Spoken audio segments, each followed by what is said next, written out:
তাহলে চলুন দেরি না করে আমার সাথে আজকে ট্রেকিং করবেন এই সীতাকুণ্ড চন্দ্রনাথ পাহাড় বাংলাদেশ থেকে। মনে করছিলাম যে পুরোটা সিঁড়ি, কিন্তু আসলে পুরো মিথ্যা কথা, কারণ এটা একদম পুরো স্লিপ। সহজ সহজ, চলো সহজ, তাহলে আমরা উঠি, দৌড়ে উঠবো।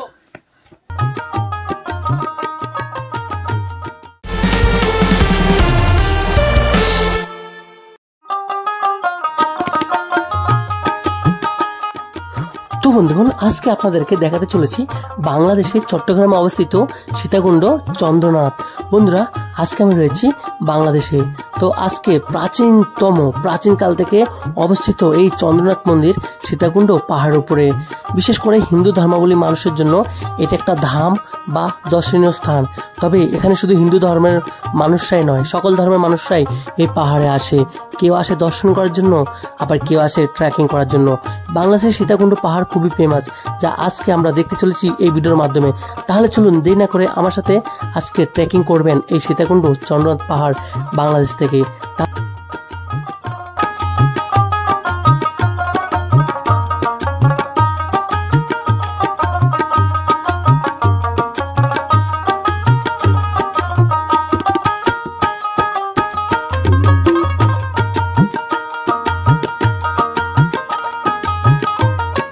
ফাইনালি আমরা চলে এসেছি সীতাকুণ্ড, বাংলাদেশের একটা পর্বত অঞ্চল, যেখান থেকে আমরা চন্দ্রনাথ পাহাড়ে যাব, যেটা তোমরা উপরে গেলেই দেখতে পাবে। সো তুমি চট্টগ্রাম থেকে আসতে পারো ট্রেনে করে, ঢাকা থেকেও আসতে পারো ট্রেনে করে। বন্ধুরা, শুধু ভারত নয়, এই বাংলাদেশেও বিবেকানন্দকে অনেক শ্রদ্ধা করে বা অনেকে অনেক অনুসরণ করে। এই যে দেখতে পাচ্ছ, মানে একদম ন্যাচারাল সুন্দর জায়গাতে ওনার স্ট্যাচুটা তৈরি করা। সেই একটা বিবেকানন্দ স্মৃতি পঞ্চবটি। দেখো,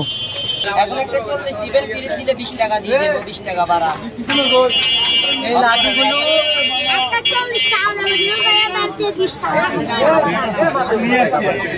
এই লাঠিগুলো 30 টাকা করে বিক্রি হয়। এটা আমরা যদি যাওয়ার সময় রিটার্ন করি তাহলে 20 টাকা রিটার্ন দেবে। আচ্ছা আচ্ছা, 20 টাকা দেবে, 20 টাকা। আচ্ছা আচ্ছা, তাহলে নেই যে ভাড়াটা লাগে নেই।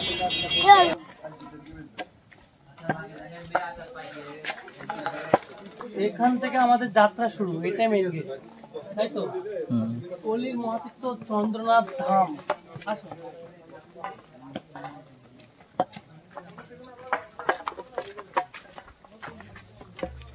লাঠি নিলাম 40 টাকা করে। এই লাঠি আমার পিছু ছাড়ছে না, সেই কেদারনাথ বলো আর তারাগড় পাহাড় বলো, আর আজকে বাংলাদেশের এই সীতাকুণ্ড পাহাড়। তো এই পাহাড় আমার কাছে অনেকটা নতুন অভিজ্ঞতা, আর আমার কাছে খুব ভালো লাগবে। চলো, নতুন অভিজ্ঞতা আর নতুন জার্নি। লাঠির ডিজাইন গুলো কিন্তু শেখ আছে।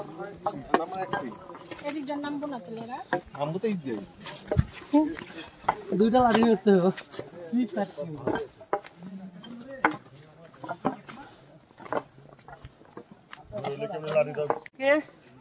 2005 বছর আগে এই পাহাড়ে কোনো নিশানা ছিল না, বাট এখন এটা একটা ধামে পরিণত হয়েছে, আর প্রতিদিন হাজার হাজার পর্যটকরা এখানে ঘুরতে আসে। আর এই লাঠি এমন একটা জিনিস, মানে কোথায় গেলে কাজে লাগে সেটা বোঝা গেল। জায়গাটা অসম, মানে এত সুন্দর জায়গা আমি সত্যি এর আগে কোনো পাহাড়ে দেখিনি। আসছেন উপর থেকে? এইখানে? হ্যাঁ, এই উপর থেকে। এখানে কি বাড়ি? না, বাড়ি দিনাজপুরে। ভাড়া থাকো, তুমি ঘুরতে আসছো নাকি? আচ্ছা আচ্ছা।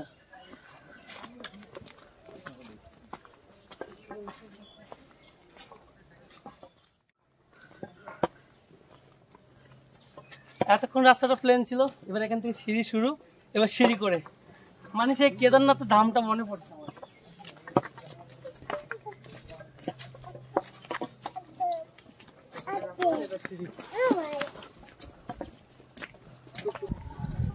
ভালো লাগছে না? হ্যাঁ, অনেক পাহাড়, কিন্তু এই গাছগুলো দেখে নতুন আসা জায়গা আমাদের ভিতরে। এখানে জল কত করে বোতল? জলের বোতল কত করে? আর নিচে কত করে থাকে?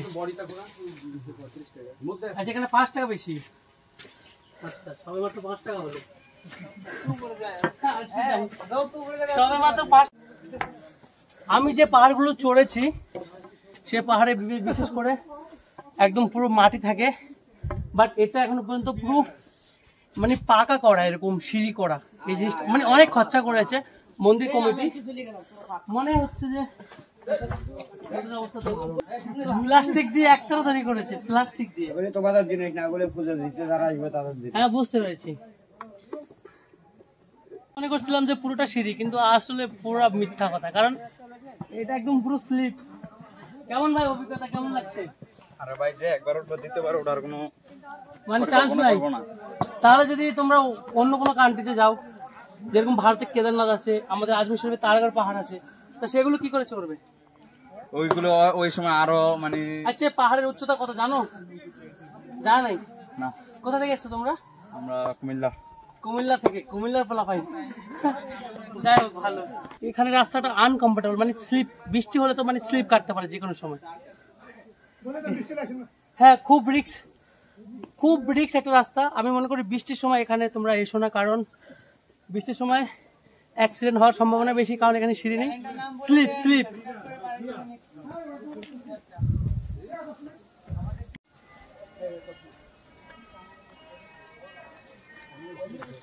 সাধারণত আমরা যখনই কোনো পাহাড়ে যাই, এরকম ঝর্ণা পড়ে, ওখান থেকে পানি পান করা যায় বা জল পান করা যায়। বাট এখন বাংলাদেশে পাহাড়ে ঝর্ণা আছে, বাট বন্ধ, মানে সামথিং কিছু ওই যে পানি পড়ছে।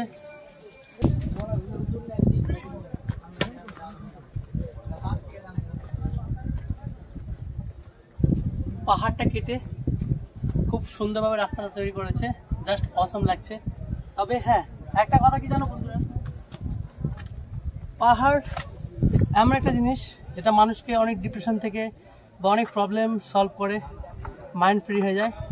কেন কি পাহাড়ে আসলে সব কিছু ভুলে এই পাহাড়ের ভিতরে মিশে যেতে হয়। এরকম সিঁড়ি হলে ভাই কি করে ওঠা যাবে? যখন তখন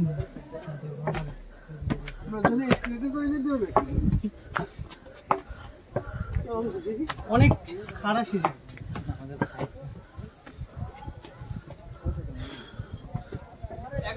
কেমন তো বন্ধুগণ, সীতাকুণ্ড পাহাড়টা একটু টাফ, টাফ মানে কি অনেকটা উঁচু, এভাবে পুরো দাঁড় করানো। সো লাঠি নিয়ে আসলে ভালো হবে। আর এই পাহাড়ে প্রচুর রিস্ক, কারণ এই পাহাড়ের মাঝে মাঝে স্লিপ, সমতল রাস্তা তো, তাই শুজ পরে। আর বৃষ্টির সময় তো একদমই আসবে না তোমরা।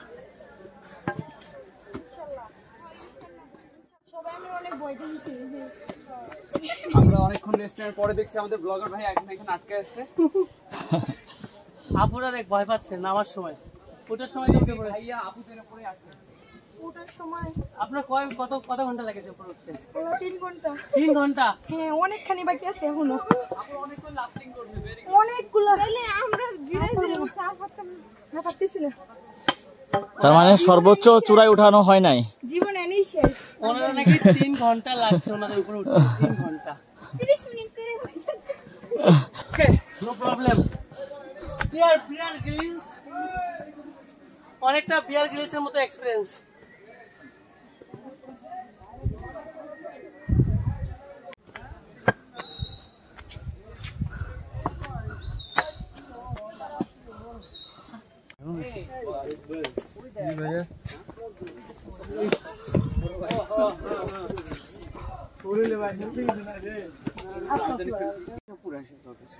জুতোটা আপনার বেশি হয়ে গেছে, ব্যাগটা আপনার আরে আমরা কি ব্যাগটা তো এই আমরা প্রচুর। হ্যাঁ আমরা যেখানে আছি ওরা সবাই প্রচুর। আচ্ছা আচ্ছা, কোথা থেকে আসছো তোমরা? আমরা ঢাকাতে আসি। ঢাকা থেকে? ও ঢাকা থেকে এসছে। ভাই একটা কথা বলবো, ওরকম প্যান্ট পরে আসতে পারতাম, বাট মানে লুচিতে বাদে, ওইটাই। বলো ভাই, খুব ক্লান্ত, আমাকে ঘুমাতে দাও, ঘুমিয়ে পড়ি।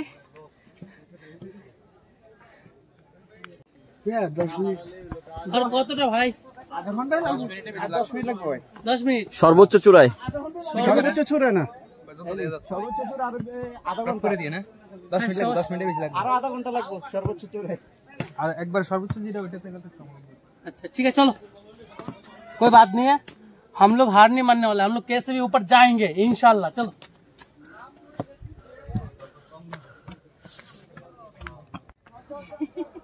উঠো। দিদিদের অবস্থা খারাপ, আর দাদা তো বাচ্চাটা নিয়ে আর উঠতে পারছে না। আমরা গ্রামের মানুষ না, আমরা পারবো, আপনারা পারবেন না। আপনাদের বাড়ি কোথায়? বরিশালে। ওই জায়গা থেকে আসছে। আমরা এখানে থাকি চিটাগাঙে। চট্টগ্রাম থাকো? প্রথমবার, ফার্স্ট টাইম এটা? ও ভাই, সত্যি কথা বলে বাচ্চাদের নিয়ে ওঠা মানে অনেকটা রিস্ক, সত্যি খুব রিস্ক। আসুন তাহলে, আপনারা তো আমাদের আগে এসেছিলেন উপরে, আবার দেখা হবে। চলতে চলতে আসো। ও এবার মনে হয় প্লেন জায়গা পেয়েছি। ও বাবা, ওইটা দেখি আবার ডেঞ্জারাস। হ্যাঁ বলছি মনে হয় কি জানি ভাই, দুজন ওপরে ট্রেনে বলে কেটা কালো জাদু করে দিচ্ছে। বাংলাদেশের 64টা জেলা, এর ভিতরে ঢাকা, চট্টগ্রাম, বরিশাল, খুলনা, বাগেরহাট, রাজশাহী, চাঁদপুর। এই দাদাটা এসছে ঢাকা থেকে, আবার আজকে থাকবে, কালকে আবার রিটার্ন করবে। এ প্রথমবার এসছে নাকি আর আগে? প্রথমবার। মানে কিরকম এক্সপিরিয়েন্স, কিরকম পাহাড় চড়ার মতো, পাহাড়ে ওঠার এক্সপিরিয়েন্স কিরকম? প্রথমবার তো মানে কেমন না আমি কিছু বলতে পারবো না। আচ্ছা, প্রথমবার বলে কিছু বলতে পারবে না, বাট বিশাল কষ্ট হচ্ছে না? না হচ্ছে না, সহজ সহজ সহজ। চলো সহজ, তাহলে আমরা উঠি, দৌড়ে উঠবো। হয়ে গেছে সত্যি বলতে প্রচুর। তো আমরা ফাইনালি প্রথম মন্দিরের কাছে চলে এসেছি। ওই যে মন্দির উপরে দেখাও।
আমরা ফাইনালি প্রথম ধাপে উঠলাম।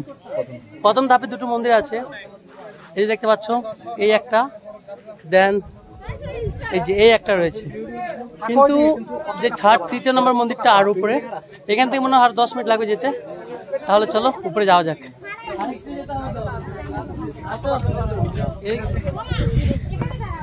দিদিটা বলছে যাবো যাবো, আরাম করো তারপরে যাবে, আরাম করো তারপরে যাবে। আস্তে আমরা এই মাত্র মানে প্রথম মন্দিরটা পৌঁছেছি। এখান থেকে আমাদের এখনো সেই উপরে যেতে হবে না? হ্যাঁ ভাই, এখনো ওইটা এখনো গন্তব্য আরো উপরে। চলো, আধা ঘন্টা লাগবে, আধা ঘন্টা।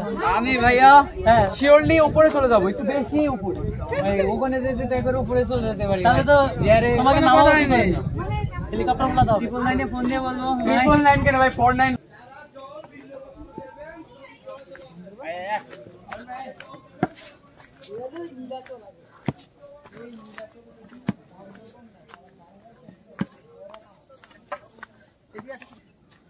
বন্ধুগণ, একটা ট্রাভেল ব্লগার হিসেবে আমি বলছি, এটা আমার নিজস্ব মতামত। কারণ কথা আছে, ভ্রমণে নাকি জ্ঞান বাড়ে। শুধু জ্ঞান নয়, এ পাহাড় পর্বত যখন আপনি আসবেন ভ্রমণ করতে, ট্রাভেলিং করতে, তখন আপনি দেখবেন আপনার বাড়ির বিভিন্ন যে ডিপ্রেশনগুলো বা কষ্টগুলো আপনার মাথায় থাকবে না। আপনার মনে হবে আপনি একটা অন্য দুনিয়ায় চলে এসেছেন। তাই ভ্রমণ করা অবশ্যই প্রতিটা মানুষের দরকার, কারণ মাইন্ড ফ্রি হয়। সো একটা ট্রাভেল ব্লগার হিসেবে বলছি না, ব্যক্তিগত মানুষ হিসেবে বলছি, যখন আমি কোথাও ট্রাভেল করতে যাই, পাহাড়ে বিশেষ করে, তখন মাথায় কোনো কিছু থাকে না, শুধু একটাই মাথায় থাকে যে আমাকে আরেক ধাপ সিঁড়ি চড়তে হবে, আরেক ধাপ সিঁড়ি চড়তে হবে। তখন মাথায় এগুলোই থাকে, বাকি ডিপ্রেশন বা টেনশনগুলো একদমই মনে আসে না। তাই ভ্রমণ করুন, সচল থাকুন এবং কি ঘুরতে ভালোবাসেন, তাহলে আপনি সুস্থ থাকবেন। চলুন তাহলে আমার সাথে। আমরা প্রথমে এই মন্দিরটা কমপ্লিট করেছি, কিন্তু আমাদের এখান থেকে যেতে হবে যেই লাস্ট মেন সীতাকুণ্ড চন্দ্রনাথ যে মন্দিরটা, সে এখনো উপরে রয়েছে। এখান থেকে হাইস্ট আধা ঘন্টা লাগবে। সো আমরা ওই মন্দিরে যাব, আমার সাথে থাকুন এবং কি ভিডিওটা দেখতে থাকুন। চলুন দাদা।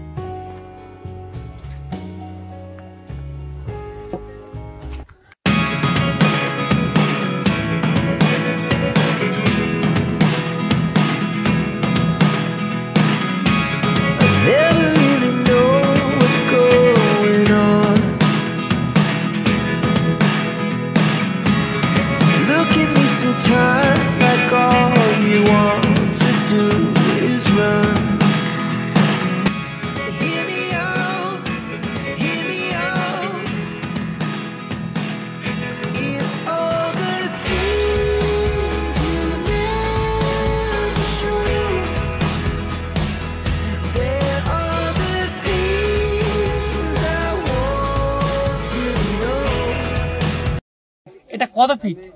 এটা আমি লোকমুখে শুনছি 1300 প্লাস। লোকের মুখে শোনা হয়েছে, মানে আপনি জানেন না। তারপরে মানে কতটুকু, মানে কনফার্ম কতটুকু? 1300 ফিট। আমার গতদিন আমি একজনের কাছে শুনছিলাম, উনি বলছে 1300 ফিট। 1300 ফিট।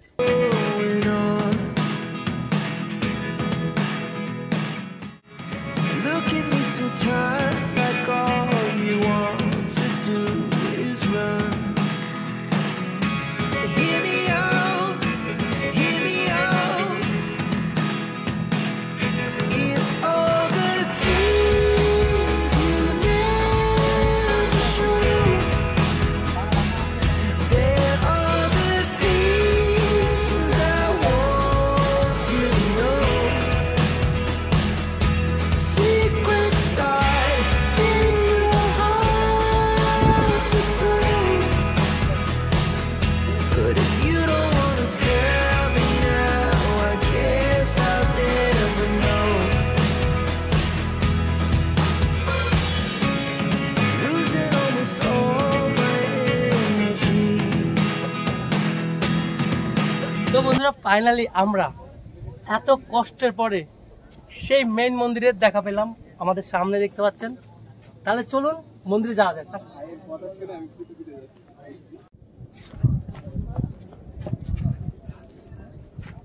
কলিযুগের মহাতীর্থ শ্রী শ্রী চন্দ্রনাথ মন্দির।